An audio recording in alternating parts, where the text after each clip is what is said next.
Oke, baik. Assalamualaikum warahmatullahi wabarakatuh. Waalaikumsalam warahmatullahi wabarakatuh. Saudara atau saudari Reva Ferdiana Naswa ya? Nggih. Ya, betul nama lengkapnya? Nggih. Baik, hari ini tanggal 4 Maret 2024, tepatnya hari Senin jam 9.00,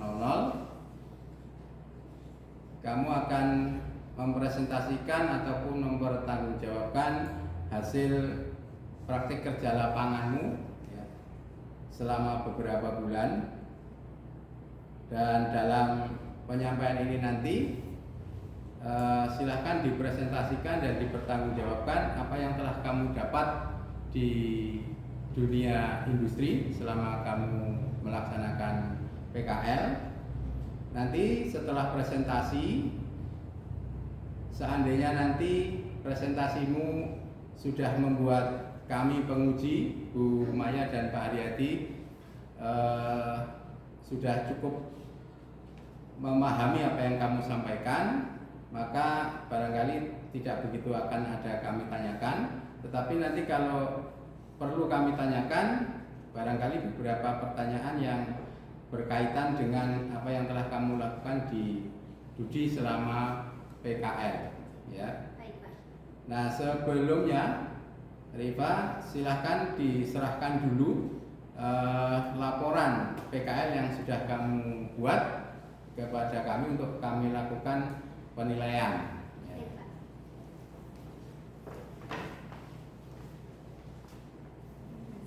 Ya, baik.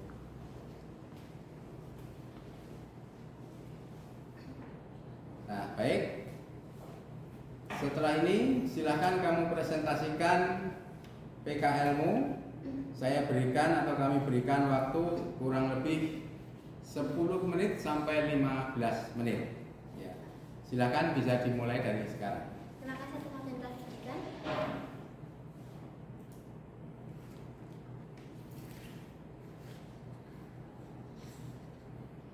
Assalamualaikum warahmatullahi wabarakatuh. Waalaikumsalam warahmatullahi wabarakatuh. Salam sejahtera bagi kita semuanya. Segala puji bagi Allah SWT karena telah memberikan kesempatan untuk kita dapat hadir pada kegiatan sidang pagi hari ini. Yang saya hormati Bapak Haryadi Sarjana Komputer selaku guru pembimbing saya dan Ibu Dwi Mayasari selaku guru penguji saya pada kegiatan sidang pagi hari ini. Sebelumnya saya mengucapkan terima kasih kepada Bapak dan Ibu karena telah berkenan hadir pada kegiatan sidang laporan praktik kerja lapangan saya dengan judul pemasangan jaringan internet menggunakan kabel fiber optik pada pelanggan atas nama Sukiman. Sebelumnya izinkan saya untuk memperkenalkan diri. Saya Riva Ferdiana Naswa Azahra dari kelas 12 DJKD 1 jurusan Teknik Jaringan Komputer dan Telekomunikasi. Saya lahir di Klaten pada tanggal 5 Mei 2006 dan saya tinggal bersama kedua orang tua saya di Senden, RT 7 3, Kecamatan Ngawen, Kabupaten Klaten. Selama 6 bulan saya melaksanakan kegiatan PKL di PT Bombas Carlo Medianet dengan Bapak Karel Dani Setiawan selaku instruktur PKL dari pihak Dudi dan Bapak Haryadi Sarjana Komputer selaku guru pembimbing saya dari pihak sekolah. Selama 6 bulan saya telah melaksanakan kegiatan PKL di PT Bombas Carlo Medianet. Ada beberapa proyek yang telah saya laksanakan, diantaranya yang pertama, PT Bombas Carlo Medianet ini merupakan industri yang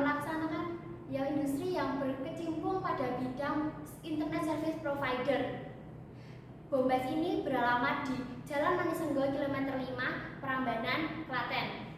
Bombas ini mulai berkecimpung di Klaten pada tahun 2009 dan berawal sebagai warung internet atau warnet dengan motonya sinergi tiada henti. PT Bombas Carlo Medianet semakin berkembang pada setiap tahunnya.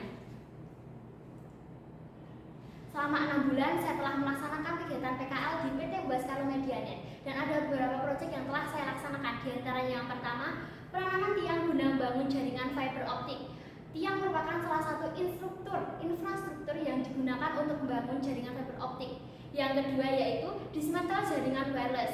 Proyek ini merupakan pelepasan alat jaringan internet pasca berlangganan. Yang ketiga, migrasi jaringan wireless ke jaringan fiber optik. Proyek ini merupakan perpindahan dari mulanya menggunakan jaringan wireless menjadi jaringan fiber optik.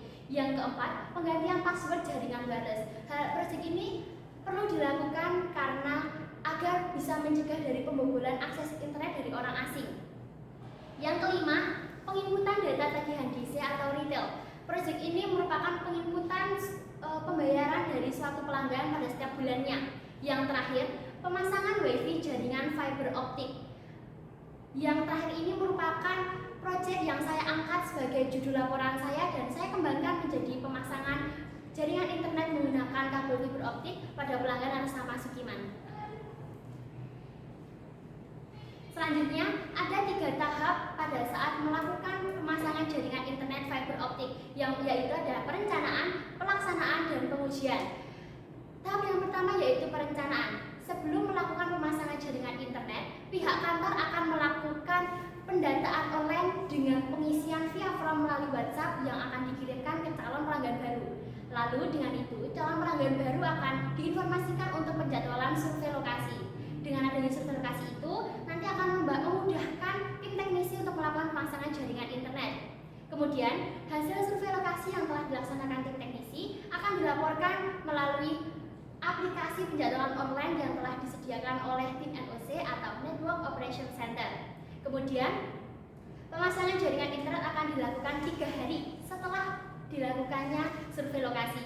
Kemudian, kita akan melakukan analisis kebutuhan, diantaranya yaitu mereka data calon pelanggan dan juga penentuan lokasi pemasangan jaringan internet. Estimasi waktu yang dibutuhkan untuk melaksanakan pemasangan jaringan internet ini kurang lebih selama 2 jam.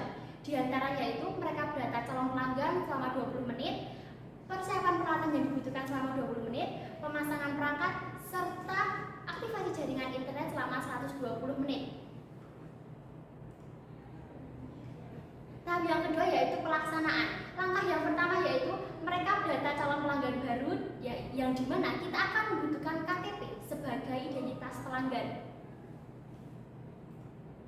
Langkah yang kedua yaitu memastikan adanya ketersediaan ruang, yaitu berupa tiang dan ODP, yang dimana kita nanti akan menarik kabel fiber optik dari titik ODP ke rumah pelanggan. Langkah yang ketiga yaitu melakukan penarikan kabel fiber optik dari titik ODP ke rumah pelanggan.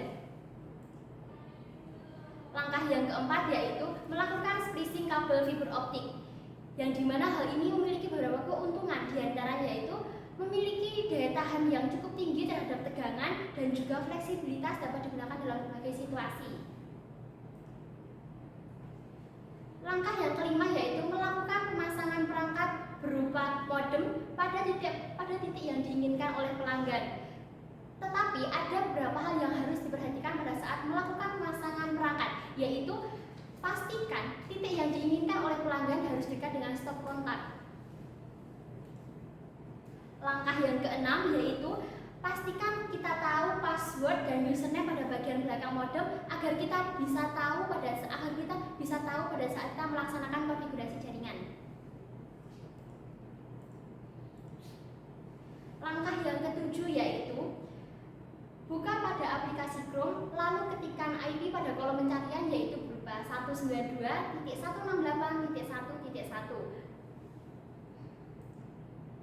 Langkah yang ke-8 yaitu ketikkan support admin pada bagian username dan support admin pada bagian password agar kita bisa melakukan konfigurasi jaringan internet. Langkah yang ke-9 yaitu mengirimkan foto KTP kepada tim NOC untuk meminta user agar bisa mempermudah kita dalam penyetingan koneksi jaringan.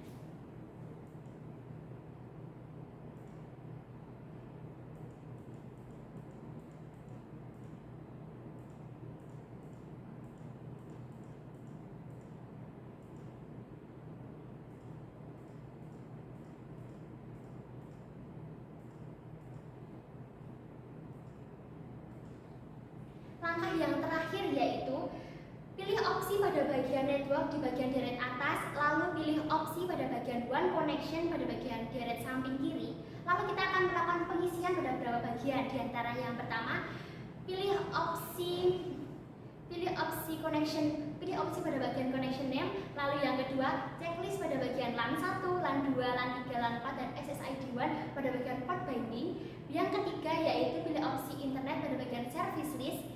Lalu masukkan username dan password yang telah diberikan oleh tim NOC. Lalu pilih opsi create pada bagian bawah. Dan kemudian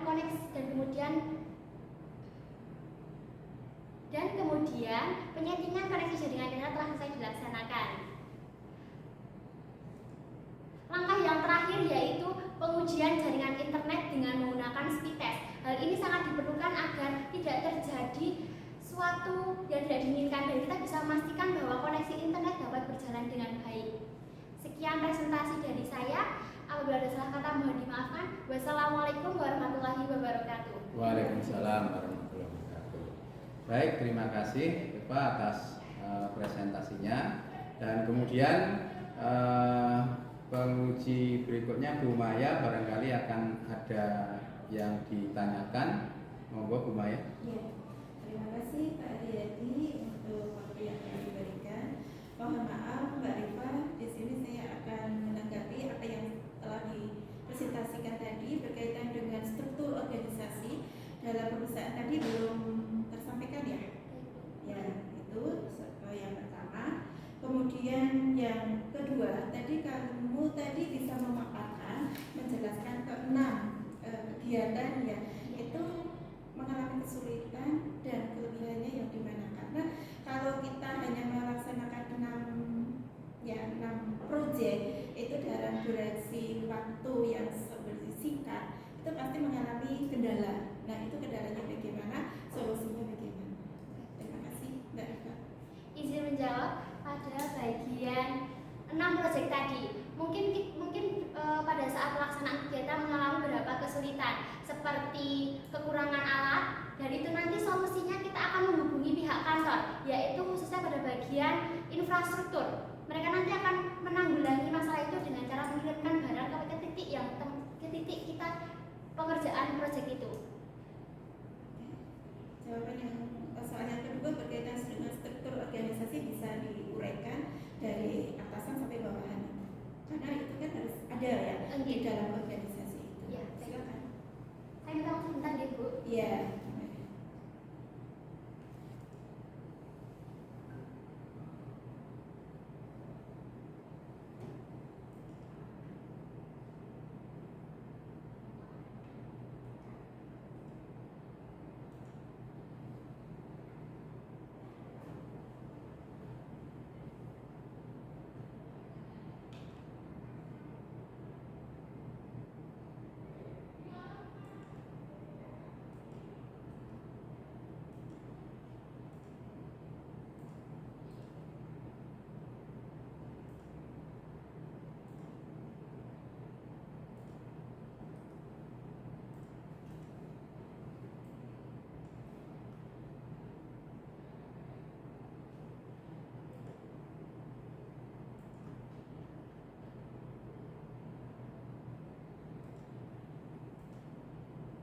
Izin menjawab dari pertanyaan Bu Maya tadi. Ini merupakan struktur organisasi dari PT Bumbaskaro Medianet.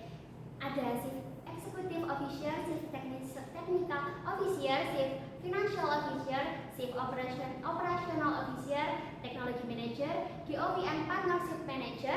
Lalu ada SVP Account, SVP HRD, SVP Marketing, SVP Inventory. Lalu selanjutnya di bawahnya masih ada lagi SVP CS, SVP Site Engineering, SVP NOC, lalu ada Account Receivable, Account Payable, Cash Collection Staff, Debit Collection Staff, lalu ada HR Specialist, Sosmed Specialist, kemudian ada Stock Control. Kemudian di bawahnya lagi masih ada Customer Service Staff, lalu ada Infrastructure Engineering Staff, Wireless Engineering Staff, Fiber Engineering Staff, NOC Machinist, NOC Retail, NOC Site, lalu yang terakhir ada Maintenance Infrastruktur. Oke, terima kasih jawabannya Mbak Rifas, luar biasa sekali. Ada 20 step ya, bisa dijelaskan dengan gamblang, dengan jelas, dan ada tupoksinya masing-masing dalam organisasi tersebut. Satu lagi Mbak Rifa, pertanyaannya, ketika kamu sudah melaksanakan PKL di Dudi, ya, kemudian manfaat apa yang kamu dapat dalam PKL itu? Terima kasih. Izin menanggapi dari pertanyaan Bu Maya tersebut. Manfaat yang telah saya dapatkan dari melaksanakan PKL selama 6 bulan di Dudi itu, saya mendapatkan ilmu yang lebih bermanfaat lagi. Saya bisa mengaplikasikan pelajaran-pelajaran yang telah diajarkan oleh Bapak Ibu di sekolah ke tempat Dudi. Lalu saya juga mendapatkan pengalaman kerja, bagaimana caranya menanggapi situasi, mengatasi situasi di dunia kerja. Pastinya sangat berbeda situasi di dunia kerja dengan sekolah. Seperti itu, Ibu. Oke, terima kasih. Ya, Cukup. Cukup, Ya, Bu Maya? iya Pak, saya kembalikan Pak Lian. Baik, terima kasih. Saya kira pertanyaan sudah bisa dijawab dengan baik oleh Saudari Rifa. Dan di akhir pertanyaan tadi sudah disampaikan bahwa itu adalah pertanyaan terakhir dari Bu Maya. Dan saya kira presentasimu juga sudah berakhir. Untuk selanjutnya kamu bisa beristirahat, menunggu kami akan melakukan rekap dan penilaian. Baik, Ya, Bapak. silakan menunggu di luar. Yes. Terima kasih, Rifa. Ya.